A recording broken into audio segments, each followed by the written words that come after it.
Welcome, everyone,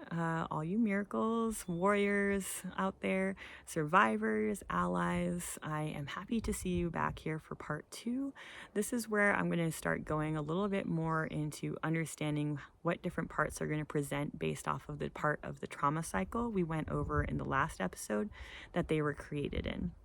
So it's going to be a lot of writing. A lot of it's notes for myself, but hopefully it's helpful to you. If not, I'm still going to try my hardest to just explain everything as clearly as possible while also simplifying things as much as possible. So thank you all for being with me here today. I'm totally getting back in the swing of filming,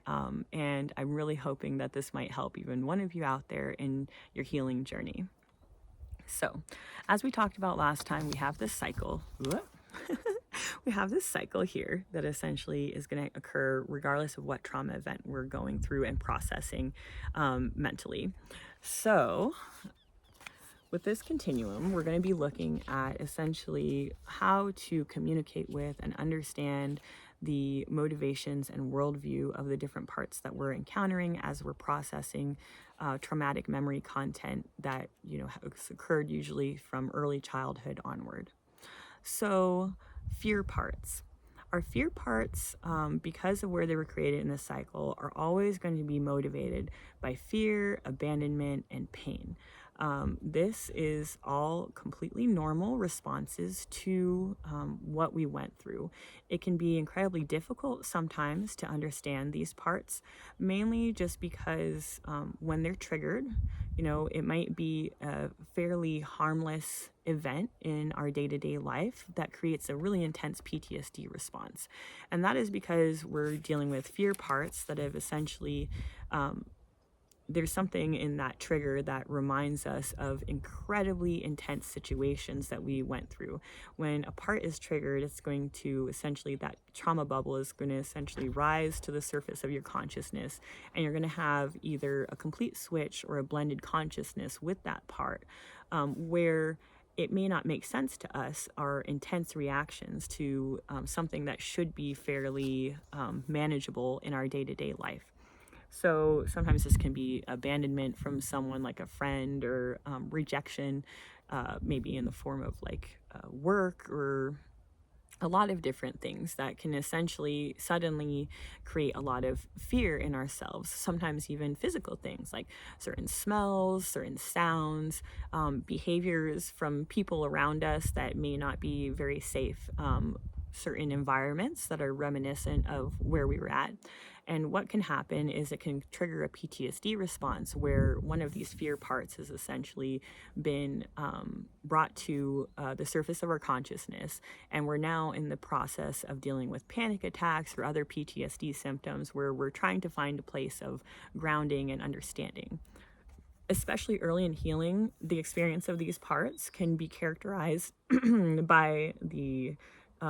our front self, our quote unquote more normal self. It can be really characterized by a lot of judgment, essentially. There's a lot of times a lot of judgment put on these different parts, regardless of where they were created in the trauma cycle, by our more quote unquote apparently normal parts, or the parts that essentially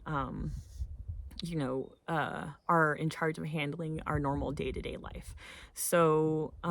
there will often be a lot of judgment because these parts over here, our normal parts, have really been created to handle day-to-day life and really feel like our lives depend upon it. And the dissociation, to a degree, and our ability to dissociate these other parts by the normal parts really has been part of why we've been able to succeed at things in life and not just be a complete mess. Essentially, it's these parts that it's our normal parts essentially that really have allowed us to still achieve things, to still have relationships, still have families, etc. But really it's at the expense of dissociating the other parts of ourselves. So what we experience a lot of times is when we're dealing with like a PTSD trigger in our day-to-day life, in our adult lives, what we'll a lot of times experience is a lot of judgment anytime one of these parts come up, basically, because we feel like, I'm an adult, there's no reason I should be reacting this way, having all these intrusive thoughts, of maybe being not good enough, fearing that you may be about to be hurt in some way, emotionally or physically. Essentially, but we have to understand that this is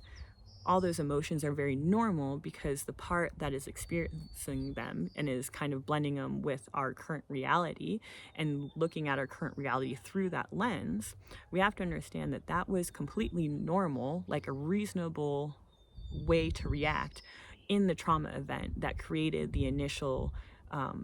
trauma bubble, the initial PTSD response that we're dealing with now later on in life, basically. So we really need to extend, as we deal with each part that comes up, a lot of compassion and understanding, because and to our to ourselves, basically, to be like, okay, like I'm a mess right now, and it feels like logically there's no reason that I should be. But if you can realize that it's in reaction to something, that those responses were completely logical. If you were in a molestation or an incest event, if you were in an event where you were being tortured or forced to hurt someone else or witness someone else be hurt, then those emotions, that fear, that terror,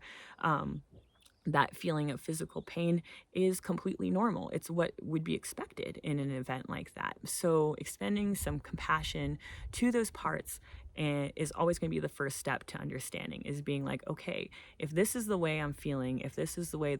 this part of me that is intruding is presenting, then I have to understand that there is a reason, a very valid and rational reason, that they're acting this way, even though internally I feel like I should be an adult, I shouldn't be having this reaction, etc., etc. It's like, well, that's part of healing, is we have to start understanding those the reasons we're having these emotions, essentially.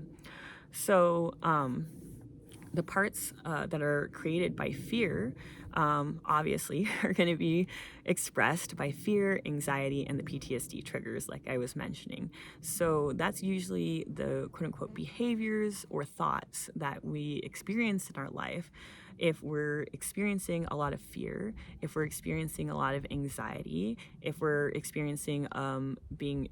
very sensitive to being triggered often, it's a lot of times because we are dealing with some of our fear parts, essentially. And what we need to do to get back to a place of groundedness is essentially have some understanding of the behaviors we're exhibiting, both internally in our system and externally, when it comes to behaviors, crying, panic attacks, like the heart racing, physical body memories of pain, all of that kind of stuff. Like, if we're experiencing that, we have to be like, okay,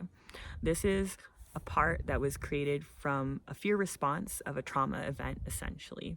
And then we can learn to get used to, as these things come up, not necessarily fully engaging with it, and fully losing ourselves and kind of getting maybe depressed or overwhelmed by it, but kind of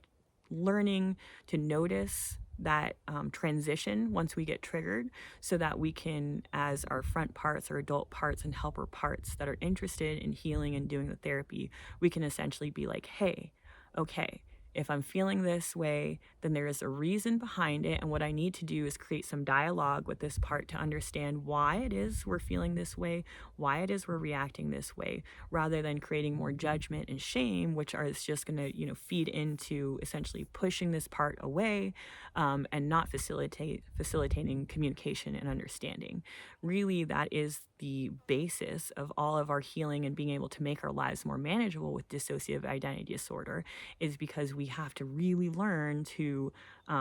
to deal with all of these parts in a kind and loving way. And that is where the healing is going to come from, to where, as the triggers happen, you can manage them, rather than sometimes,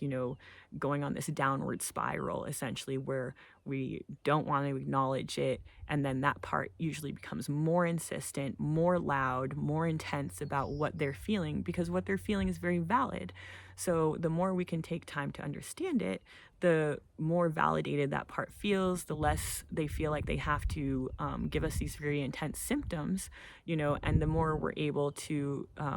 figure out what it is that they need to come back to a place of groundedness, and ergo the whole system and our whole lives can come back to a place of groundedness. So parts that would be characterized by fear, and these are just a few examples, is parts like maybe animal parts that react like a kicked dog, basically. When you think of a dog that's been abused or an animal that's been abused, they act very different from animals that haven't been abused. Everyone can understand when they say, oh, my dog's a rescue, he's got these behaviors, or is uncomfortable around certain people or something. We have to, and everyone's cool with it, like we would just give that animal complete compassion, because we're like, yo, you went through a lot, homie. It's understandable that you're not super trusting of guys, or not, super comfortable with loud noises or these situations. We have to have that same level of compassion for ourselves and for the parts that are experiencing this intensity. So essentially, you're going to have parts that are used to essentially being very timid, recoiling, sometimes from affection, contact, etc., because all they've known, these parts, their whole experience has been characterized by intense fear, terror, and pain. Most often, the other parts you'll experience are your child parts, so parts that present as small children within the system of varying ages, sometimes down to infancy. These parts essentially are going to often be characterized by fear and be very much stuck in, a lot of times, the age and mentality that they were when they were created. These parts, a lot of times, like if it is a small child part that you're dealing with, they are usually stuck in like the fear position, because the parts that present usually as more I'll say more exotic things, like, different ages, sexes, etc., a lot of times are going to be parts that have been created here or here, essentially as reactions to the fear of the trauma event. So we also have parts that are characterized by freeze, so it would be a small part that, or any part, that is characterized by essentially complete, almost like playing dead, basically. So just totally checking out, because we're so terrified that it's almost like your brain just stops working, and you're just in a place of complete frozenness. It's also a very uncomfortable and terrifying place to be, to feel like you can't be a quote unquote adult and move, towards some sort of solution, because you're just stuck in the intensity of the fear or pain that you are going through or anticipating. Then you also have your flee parts. So you're going to have parts that are characterized by fear, that a lot of times are interested in just escaping, often physically running away, an intense urge to essentially remove yourself from whatever situation it is that's causing the PTSD triggers. Those parts are really motivated to essentially get out of whatever situation you're in. And for us, sometimes, maybe you're triggered at work, or triggered at school, or triggered in the home, and it doesn't make sense to your adult self that you would just have this intense feeling of like running away and not handling the situation, basically. Well, that's because we're dealing with small parts. Sorry. That's because we're dealing with small parts that essentially, that was their whole motivation and whole desire in the situation, was to get as far away from whatever was causing the fear as possible. But often, because we're small children and our abusers are much larger or more numerous than us, then we are stuck in a position where we can't do that, So all we have is this very internalized urge to get out, but also an inability to do so. So parts that are characterized by the solution part of the sorry parts that are characterized by the solution part of the cycle are going to be incredibly motivated by survival and self-preservation. So for a small child, this is going to often mean doing whatever it is that they can do in the situation to survive it. we really require adults to survive in this world as children. There's no way that we have an ability to feed ourselves, clothe ourselves, take care of ourselves on any level until we get to a certain age. So our young parts that are created in the solution part of this cycle are going to essentially be what they are because they've been able to create this dissociative barrier from the fear parts and to focus on what it is they need to do. So this is going to be usually expressed by logical thinking, so essentially us being able to remove the emotions from the situation and just look at what kind of like the situation as an equation and just be kind of almost like a problem working out what it is exactly we can do to minimize the amount of pain and terror that we're currently going through. So it's also going to be parts that are therefore motivated by pure purpose. So this is where, especially dealing with ritual abuse and mind control, these parts are incredibly useful to them because essentially they know that when we have the fear, we're going to be seeking and pain, we're going to be seeking anything we can do to get out of it. So they're often going to present us with a solution that is their desired solution to basically be like, hey, do this thing, and then you're going to stop feeling the pain, you're going to stop feeling the terror, basically. So these parts are, like I just said, solution seeking. They're just going to be looking at exactly what it is they need to do to please the abusers and get out of the situation. So for us, the front parts often can experience a lot of judgment, essentially, when it comes to these parts as well. Oftentimes, we can be in intensely emotional situations and stuff, and rather than feeling a lot of emotion, what we'll be feeling is a sense of almost numbness or detachment from the situation, almost feeling ourselves robotic or psychopathic in a way, because it's almost like our empathy for both ourselves and others has to be shut off just so that we can focus on what it is we need to do to survive. And a lot of times that's going to be to, perform certain tasks or maintain attachment to our abusers as a long-term solution to just being able to have our needs met in this world. So there can be a lot of judgment from the front parts that maybe see us as also not reacting the way we think we should as adults to a situation. It can also be sometimes very positive depending on what line of work you're in. A lot of people will find that their solution parts are great if you're in maybe a military job, a job like being a paramedic, other high intensity jobs basically where you have to be purely in your logic brain regardless of what is going on around you. And we can often seek professions, where that is the case basically. It also makes us very adaptable and very good problem solvers essentially, because our brain has been put in a position of being able to dissociate the things that are going on around us and to just focus on the task at hand, quote unquote. So parts that are really common when it comes to solution parts are going to be your especially in mind control situations, like your robot or CPU, computer central processing unit, type parts, operating system type parts, where essentially what the solution the abusers have given us is to be to almost have a role internally within the system of maintaining order, maintaining dissociative boundaries, or maintaining the system structure, putting all the parts in the places that they want that are easily accessible and triggerable. Essentially,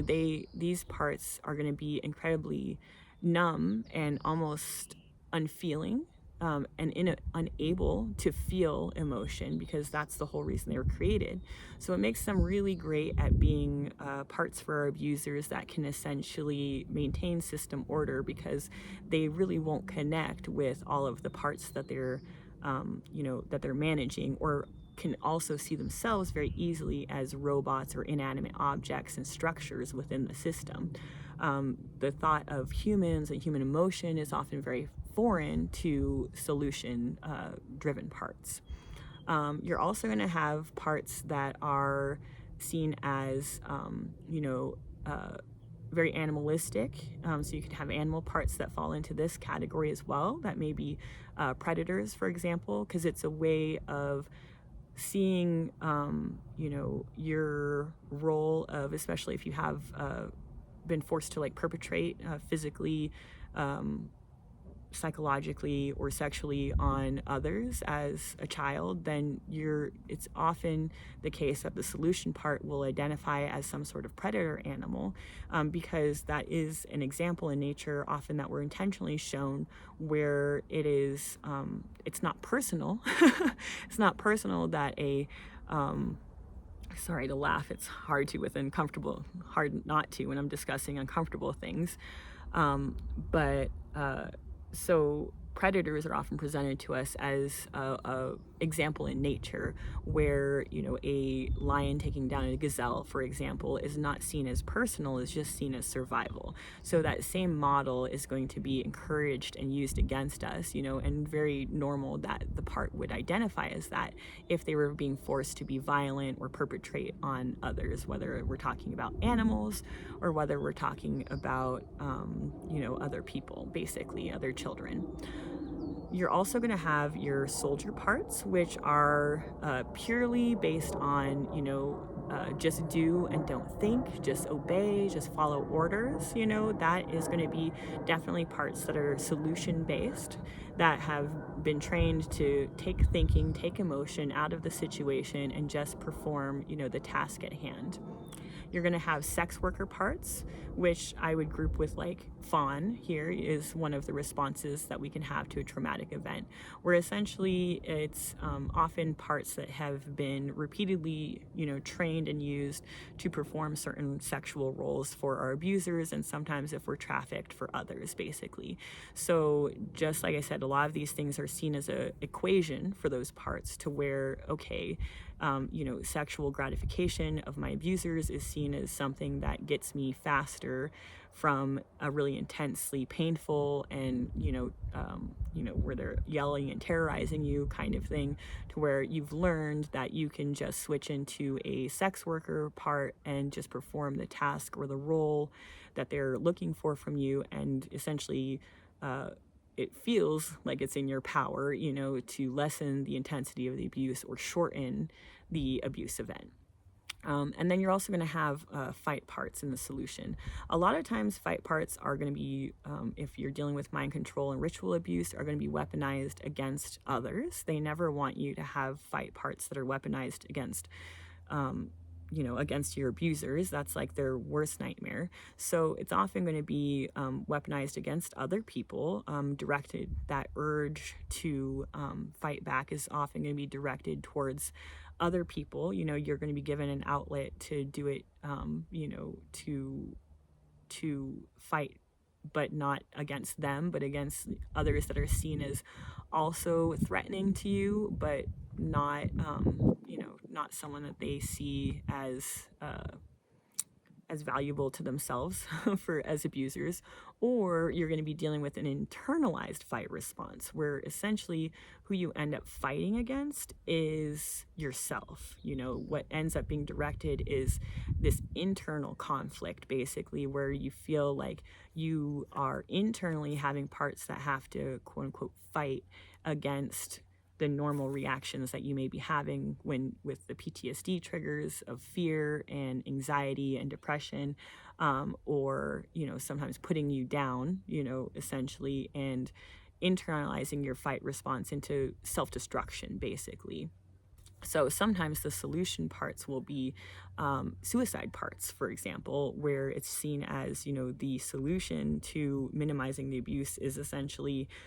being directed against other parts, which you have to understand, because of these dissociative barriers, they don't see themselves as having the same body or the same life. They just see themselves as, okay, I've been trained or taught that that destroying the intrusive or problematic part, even though it's the same body, is the solution essentially to ending the torture. And they'll have us internalize that so that we can weaponize our own emotions against us and direct them inward, as opposed to directing them outward towards the people that deserve it. So loyalty parts are going to be like the next part when it comes to the trauma bonding, where we're given a lot of reward. So they're motivated by, their need for attachment. They're motivated by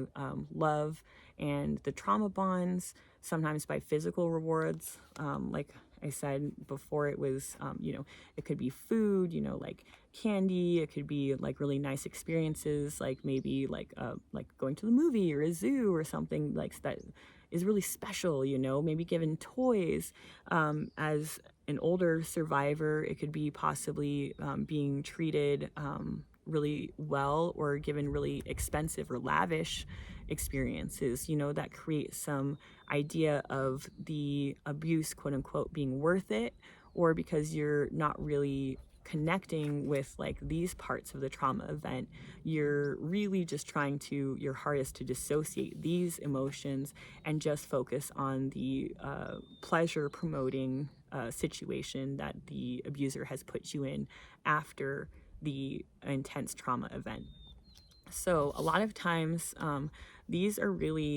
parts are really seeking protection, basically by allying themselves with the abusers, almost like the idea of being part of a gang. Essentially, that it's an idea that, yeah, it's an intense situation, but there's a form of protection, both physical and emotional, that you get by being part of a bigger system. Also, you're going to be expressed by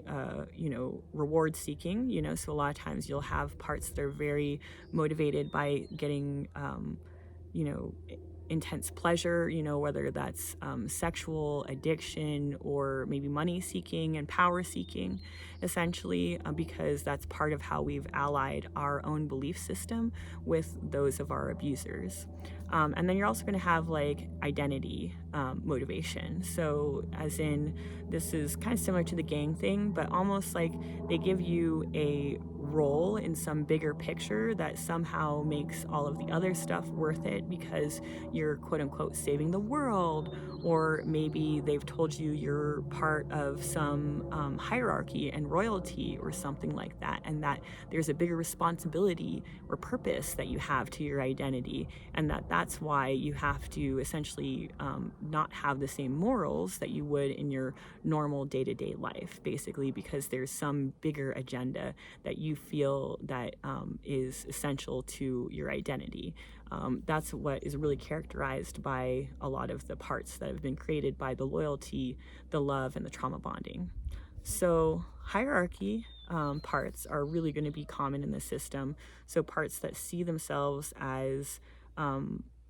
higher than, more important than the other parts in the system. A lot of times they will control things from behind the scenes and will not like to be seen, very similar to like how we see hierarchy nowadays. They're seen as more inaccessible to all of the many parts that are quote unquote below them, and they're essentially the ones that are pulling the strings a lot of times.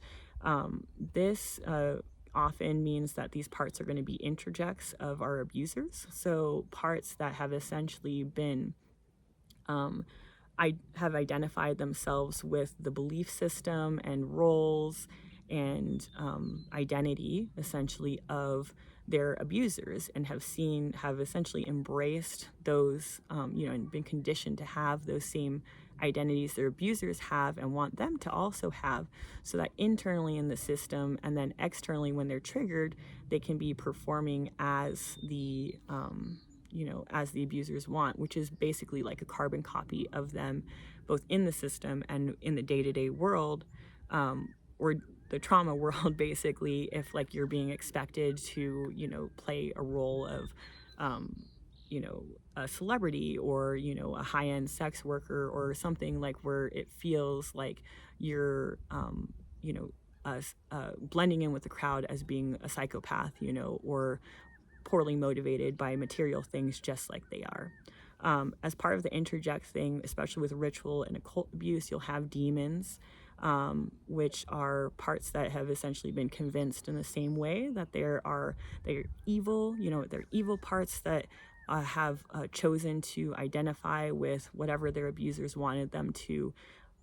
You're going to have a lot of times,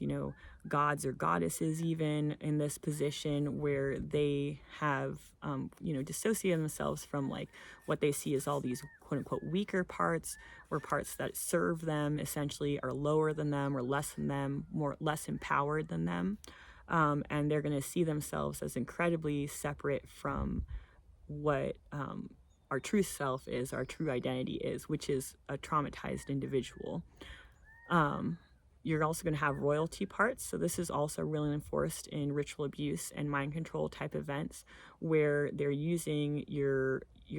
loyalty to some bigger agenda and giving you a quote unquote position and a hierarchy that helps to enforce your ability to have, very different morals than your day-to-day self, and the parts of you that, especially these parts, here, that are still connected with your emotions and your actual experience. And then you're also going to have, like all following along the same thing, like military generals or different parts like that, that are essentially the parts that are seen as being there to direct the actions of the parts that are quote unquote below them, especially parts that would be connected to their emotions and experiencing PTSD type stuff. They want to make sure all of these parts are essentially subdued, and contained and not coming out in day-to-day life. So that means that all of these parts are always watching from our subconscious in our day-to-day life, which is why we deal with triggers and stuff. But often these parts actually do have a little bit more awareness of what the situation is internally, at least to a degree, as understanding the structure and stuff and helping to maintain and control it in the way that the abusers would like us to, basically. And what we'll find is a lot of that is based because they really do see themselves either bodily or identity wise as separate from the rest of the system and the body. So last but not least, is our normalcy parts. So these parts are motivated by often pure dissociation from all of the trauma. They often experience a lot of numbness, or can often get caught up a lot in fantasy, whether that's fantasy from in like being part of pop culture, or getting, feeling like a part of or obsessed with like pop culture, like fantasy type things, essentially, to where we choose to, either through movies, games, books, get kind of lost in a fantasy world is very common. But then also what you're going to have is essentially our abusers, especially if they're in our home, have created this fantasy version of our lives that is often very idealistic. Many people, before they start dealing with their memories, like can't remember much about their life, but all they say is, it was a normal childhood. It was, everyone was great. Everyone was loving, you know what I mean? Like, even though they can't really remember much about it, or know consciously sometimes when they start describing that their abusers had an addiction or had different issues of being emotionally abusive, in their day-to-day life, there's still this like feeding into and believing of a fantasy that our abusers want to, which is often intentionally maintained by them by creating, a white picket fence, or, life and plausible deniability by they themselves, the abusers, attending church or having good jobs or different things that essentially are on paper supposed to prove to the rest of the world that they're normal and good people and everything. And our normalcy parts are going to be very invested in just focusing on this aspect of our lives, the aspect of our lives that our abusers want others to see, and also want us to focus on ourselves, so that we're not spending any time actually thinking about the trauma that we have been going through on a regular basis. So these parts are going to be associated with dissociation, distraction, often depression though too, because there's going to be, this fantasy that we've talked about, this dissociation is really characterized by dissociating your very normal emotions and many parts of yourself. So it will come often with a lot of feeling of emptiness or disconnectedness to your own life. It often, parts that come about from this are going to be addictive and self-soothing in some way, in a attempt to manage emotions that they don't understand and triggers that they don't understand. Really just blaming themselves for not being quote unquote normal, but then striving to do everything in their power to appear as normal, and to not really be looking back over their life and understanding why it is they're feeling the way they are. Often in mind control and ritual abuse, you're going to be dealing with shell parts that have been intentionally created to like hyper identify with this and very much reinforce this. They will have a completely normal front identity. It's almost like a cover identity to really cover up the dissociation, and often they're trained to have other parts be filtered through these parts, so that the amount of dissociative switching that is perceptible to the public is very, very minimal, because you have these very intense shell or mask parts that are able to take anything of the other parts that's coming up and essentially suppress them and maintain a completely normal facade. That's one thing that was always really characterized me, is like, regardless of the intensity of the different emotions and arguments that was occurring on the inside, my external appearance always appeared what they wanted, which was someone that was very cheery, very positive, and very kind of ditzy and not connected with with not were not able to express essentially what was going on internally in my mind, in my system, and in my body, basically. So these parts are going to be characterized, again, like I said, by a lot of detachment from their emotions and their experience, but it's also what they tend to seek essentially in their life, is an intentional detachment from the experiences that were so intense. So we will seek out, through distraction, through a lot of different things, basically, sometimes workaholism, being goal-oriented, a lot of things that will essentially take us away from looking internally, and we'll just focus on us, being detached from ourselves, but focus on external,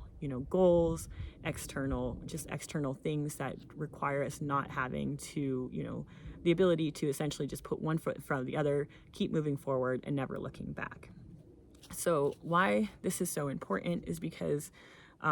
most of your parts are going to somehow fall into these categories. And if you can ignore the way that they, don't ignore as in suppress, but try and look past the way that they're presenting in the system. Sometimes they're going to be big, scary bullies. Sometimes they're going to be animals, a different sex than the body, maybe very self-destructive, or very driven by impulsive behavior, a desire for addiction, a desire for things that you are not interested in, are very intrusive on a certain level, maybe sometimes characterized by reactions to situations that to you internally feel very out of the ordinary for your quote unquote normal self. That's why it's really important that we take time to question these parts as they come up, as we're healing, as they start to present, essentially. Because what we're going to find is, if we can figure out, what the part is, what we can kind of work backwards, basically. We can figure out which part of the trauma event they were created in, if we understand how they're presenting externally in our behaviors or internally within our mind. And then we can kind of work our way backwards to figuring out, how they see themselves, why they see themselves that way, how they see the world, why they see the world that way. And then that's going to give us the grounds for communication with those different parts, to where, as our front selves that don't have as much access to the memory content as they're sharing it with us, we can actually have some understanding, as opposed to, like I said, what's very normal is we feel a lot of judgment instead. So the sooner we can get over the judgment aspect and just have compassion and understanding for why these parts are the way they are, we're going to have a lot of internal communication and understanding that's going to lead towards,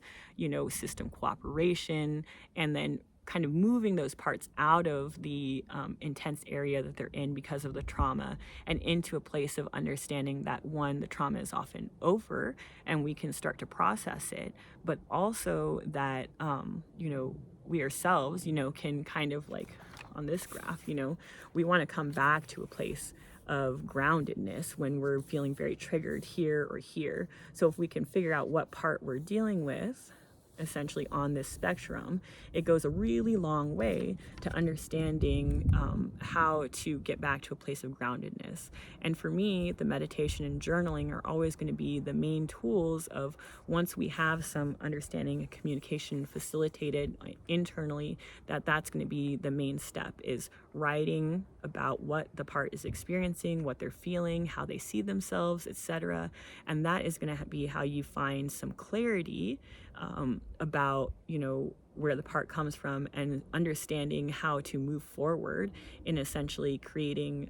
a place of safety and groundedness and comfort for those parts. And then can also begin doing memory work, as in allowing the memories to come in and being able to process them little by little in a way that doesn't just send us into really overwhelming, very intense dissociative states. So I hope all of that was helpful to everyone. I am going to be continuing this series with talking more about how to do the beginnings of memory work, or some tips and tricks with it, just because I know that is a big part of a lot of people's questions and understanding when it comes to all of this, is that, okay, like, you have the parts, you have the communication, now you're having to deal with the actual memory content, and that in and of itself can be very overwhelming. But if you have the basis of understanding the parts, that's kind of like where your starting point, basically, to where, as you're dealing with the memory content that they're sharing, you're going to be releasing that trauma, and kind of integrating the memory content, but also integrating the emotions of that part, and bringing them, once you acknowledge it, into a place of groundedness in your present day, because hopefully you're in a place where you're not being abused anymore, and you can bring those parts into realizing you're in a place of safety, and a place that you can handle what they went through. And what you'll experience on the other end of that is essentially less intrusive thoughts, less intrusive behavior and PTSD triggers, etc. So I hope this was helpful for everyone. I know it's wordy. I know that I am still struggling to be concise in my communication, because I have been very off and on with filming. But I thank you all for sticking with me, and I'm sending love and prayers for all of your continued healing journey.